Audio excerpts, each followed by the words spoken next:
ថៃបន្តគម្រាមកម្ពុជាសារជាថ្មីឧបនាយករដ្ឋមន្ត្រីក្រសួងការបរទេសលោកស៊ីហាស័កភួងកេតកែវបានបោះពាក្យសម្ដីគម្រាមកំហែងចេញពីប្រទេសបារាំងនាថ្ងៃទី24ខែឧសភាឆ្នាំ2026នេះ Infosia លោកអនកាយគោរពជំរាបសួរបងប្អូនប្រិយមិត្តទេសនិកជនរួមជាតិជាទីគោរពរាប់អានស្វាគមន៍ជាថ្មីម្ដងទៀតមកកាន់វីដេអូអាប់ដេតព្រឹត្តិការណ៍ព័ត៌មានជាតិនិងអន្តរជាតិសំខាន់ជុំវិញពិភពលោកខណៈពេលនេះដែលយើងផ្សាយចេញពី Channel Infosia នឹងលើកយកនៅព្រឹត្តិការណ៍ចុងក្រោយបង្អស់ពាក់ព័ន្ធជាមួយនឹងបញ្ហាចំនួនព្រំដែនកម្ពុជាថៃបានដល់ដំណាក់កាលដ៏ក្តៅគគុកជាថ្មីម្ដងទៀតហើយប្រទេសថៃបានប្រើប្រាស់បញ្ហាការទូតដ៏ស្មុគស្មាញនិងក្រឡេកក្រឡុកជាទីបំផុតជាមួយនឹងភាគីកម្ពុជានៅក្នុងសប្តាហ៍នេះទាំងបញ្ហាយោធាទាំងបញ្ហាការទូតថៃបានព្យាយាមបង្កើតរឿងរ៉ាវជាច្រើននៅតាមតំបន់ព្រំដែនទាំងការចោទប្រកាន់មកលើកងកម្លាំងកម្ពុជាថាយោធាកម្ពុជាបានផ្ទុះអាវុធនៅតំបន់ព្រំដែនបើទោះបីជាមិនមានអ្វីកើតឡើងក៏ដោយតាមរយៈការអះអាងរបស់អ្នកនាំពាក្យក្រសួងការពារជាតិកម្ពុជាបានធ្វើការបដិសេធនិងចរានចោលជាច្រើនដងរួចមកហើយបន្ទាប់ពីភាគីយោធាថៃបានធ្វើការចោទប្រកាន់និងធ្វើការផ្សព្វផ្សាយនៅព័ត៌មានមិនពិតនៅតាមបណ្ដាញសង្គមនិងស្ថាប័នព័ត៌មានផ្លូវការរបស់ខ្លួនចោទប្រកាន់ថាយោធាកម្ពុជាបានបង្កសកម្មភាពដែលរំលោភទៅលើបទឈប់បាញ់និងកិច្ចព្រមព្រៀងនានាគួររំលឹកផងដែរថាកាលពីថ្ងៃទី23ខែឧសភាឆ្នាំ2026ម្សិលមិញនេះនាយករដ្ឋមន្ត្រីរបស់ប្រទេសថៃគឺលោកអនុทิនច័ន្ទវិរៈគុលបានធ្វើការគម្រាមកំហែងនិងបោះពាក្យសម្ដីយ៉ាងកក្លឿនមកលើកម្ពុជាម្ដងរួចមកហើយថាប្រទេសថៃ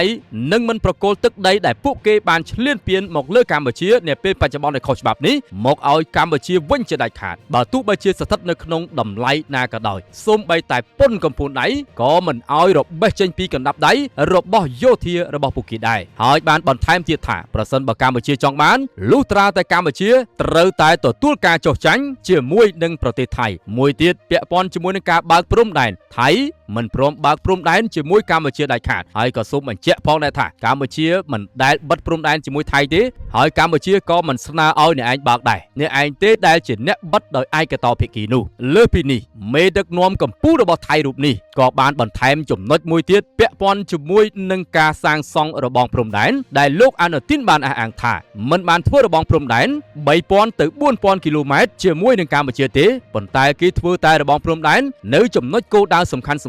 ផ្នែកយុទ្ធសាស្ត្រតែប៉ុណ្ណោះនេះគឺជាសេចក្តីប្រមាថក៏ដូចជាការអះអាងឯកតោភាគីរបស់ភាគីថៃកាលពីម្សិលមិញឥឡូវនេះចូលដល់ឧបនាយករដ្ឋមន្ត្រីក្រសួងការបរទេសរបស់ថៃគឺលោកស៊ីហាស័កភួងកេតកែវម្ដងទៀតហើយប៉ុន្តែសម្ដីពេលនេះវាហាក់បីដូចជាការគំរាមកំហែងធ្ងន់ធ្ងរជាងមុនដើម្បីជ្រាបច្បាស់សូមបងប្អូនតាមដានជាមួយខ្ញុំបាទនឹងរៀបរាប់ជូនបងប្អូនប្រិយមិត្តទេសនិកជនដូចតទៅពេញចិត្តវីដេអូនេះបងប្អូនកុំភ្លេចចុច like comment និង share ទៅកាន់បណ្ដាញសង្គមឲ្យបានគ្រប់គ្នាផងប្រសិនបើបងប្អូនចង់បានព្រឹត្តិការណ៍ព័ត៌មានអាប់ដេតជារៀងរាល់ថ្ងៃតាក់ទងជាមួយនឹងព័ត៌មានជាតិឬក៏អន្តរជាតិក្តីគ្រាន់តែចុចពាក្យ subscribe លើ Channel Infosia ជាការស្រេចនាព្រឹកថ្ងៃអាទិត្យទី24ខែឧសភាឆ្នាំ2026នេះលោកស៊ីហាស័កភួងកេតកែវរដ្ឋមន្ត្រីក្រសួងការបរទេសរបស់ថៃបានប្រកាសថាលោកកំពុងតែមិនសប្បាយចិត្តជាមួយនឹងកម្ពុជាដោយប៉ុន្មានថ្ងៃនេះតំណាងអចិន្ត្រៃយ៍កម្ពុជាប្រចាំអង្គការសហប្រជាជាតិបានលើកឡើងដដែលអំពីរឿងដែលប្រទេសថៃឈ្លានពានប្រទេសកម្ពុជាទៅកាន់វេទិកាអន្តរជាតិលោកបានបន្ថែមទៀតថាពាក់ព័ន្ធទៅនឹងបញ្ហាព្រំដែនសមុទ្រថៃឈប់ចង់ចរចាទ្វេភាគីជាមួយនឹងកម្ពុជាទៀតហើយមុននឹងឈានចូលទៅដល់ការប្រើប្រាស់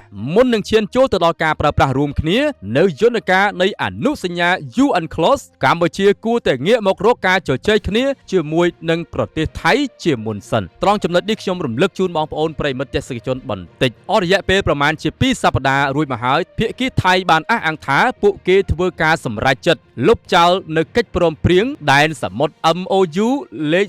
44ឬក៏ MOU ឆ្នាំ2001ហើយងាកមកប្រើប្រាស់ច្បាប់សមុទ្រ UNCLOS ជាមួយនឹងកម្ពុជាវិញម្ដងប៉ុន្តែមុននឹងចូលរួមនៅក្នុងការប្រើប្រាស់ច្បាប់ UNCLOS នេះថៃក៏សំណូមពរឲ្យកម្ពុជាចូលតុចរចាទ្វេភាគីស្ងាត់ដើម្បីដោះស្រាយមុនចូលតុចរចាជាមួយនឹង UNCLOS ប៉ុន្តែពេលនេះលោកស៊ីហាស័កភួងកេតកែវបាននឹងកំពុងតែប្រើប្រាស់ពាក្យសម្ដី គំរាមកំហែងមកកាន់កម្ពុជាទៀតហើយថាកម្ពុជានេះជាពិសេសគឺតំណាងអចិន្ត្រៃយ៍របស់កម្ពុជាប្រចាំអង្គការសហប្រជាជាតិថាកម្ពុជាយើងបានប្រើប្រាស់នៅពាក្យសម្ដីទៅកាន់ឆាកអន្តរជាតិថាថៃឈ្លានពានកម្ពុជាថៃឈ្លានពានកម្ពុជាបណ្ដាលឲ្យភាគីថៃវារមាស់ត្រចៀកពេកដោយសារតែខ្លួនឯងនេះបានប្រព្រឹត្តនៅនឹងអំពើដ៏ថោកទាបមួយនេះប្រកាសមែនដូច្នេះពួកគេមិនអាចទទួលយកការពិតបានទេដែលបញ្ជាក់ថាពួកគេគឺជាចោរនោះដូច្នេះហើយឥឡូវនេះរដ្ឋមន្ត្រីក្រសួងការបរទេសរបស់គេបានចេញពាក្យសម្ដីដើម្បីមកគំរាមកំហែងទៀតហើយនៅក្នុងនោះលោកស៊ីហាស័កភួងកេតកែវក៏បានសង្កត់ធ្ងន់បន្ថែមទៀតថា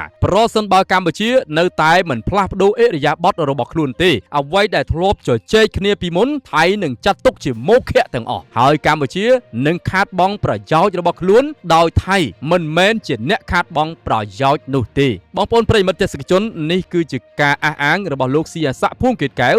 ឧបនាយករដ្ឋមន្ត្រីក្រសួងការបរទេសរបស់ថៃកាលពីថ្ងៃទី24ខែឧសភាឆ្នាំ2026ព្រឹកមិញនេះផ្ទាល់តែម្ដងប្រភពព័ត៌មានគឺខ្ញុំដកស្រង់ចេញពីសារព័ត៌មាន PPTV HD លេខ36បងប្អូនប្រិមិត្តបងប្អូនជនរួមជាតិទាំងអស់គ្នាតើបងប្អូនមានអារម្មណ៍បែបណាដែរនៅពេលដែលភាគីថៃបានព្យាយាមប្រើប្រាស់ល្បិចកិច្ចកលគ្រប់បែបយ៉ាងទាំងអស់ទាំងបញ្ហាយោធានិងបញ្ហាការទូតពួកគេកំពុងតែបង្កើនកម្លាំងក៏ដូចជាជំរុញគេឈ្មោះរបស់ពួកគេនៅលើឆាកអន្តរជាតិកំពុងតែសម្ញើញអំណាចទាំងធម្មពលយោធានិងការទូតដើម្បីទាញអន្តរជាតិឲ្យចោទប្រកាន់ភាគីកម្ពុជាហើយប៉ុន្តែទោះបីជាយ៉ាងណាក៏ដោយសូមបងប្អូនប្រិយមិត្តទេសនិកជនរួមជាតិទាំងអស់គ្នាក៏លេចមកមើលដំណើរការច្បាប់របស់ថ្នាក់ដឹកនាំកម្ពុជាវិញកម្ពុជាមិនមែននៅស្ងៀមទេកម្ពុជាបាននឹងកំពុងតែដំណើរការផ្លូវការច្បាប់ស្របពេលដែលអនុព័ន្ធយោធាព្រមជាមួយនឹងអ្នកសង្កេតការ AOT បានប្រមូលភស្តុតាងនិងរបាយការណ៍ជាច្រើនជាបន្តបន្ទាប់រួមជាមួយនឹងសេចក្តីថ្លែងការណ៍នានារបស់តំណាងអចិន្ត្រៃយ៍នៅអង្គការសហប្រជាជាតិភាគីកម្ពុជាតែងតែបើកវេទិកានិងធ្វើសេចក្តីថ្លែងការណ៍ជាបន្តបន្ទាប់ទៅកាន់អង្គការសហប្រជាជាតិក៏ដូចជាអង្គការនានារបស់អន្តរជាតិហើយផងដែរស្របពេលជាមួយគ្នានេះនាយករដ្ឋមន្ត្រីនៃព្រះរាជាណាចក្រកម្ពុជាសម្ដេចមហាបវរធិបតីហ៊ុនម៉ាណែតនាឆ្នាំ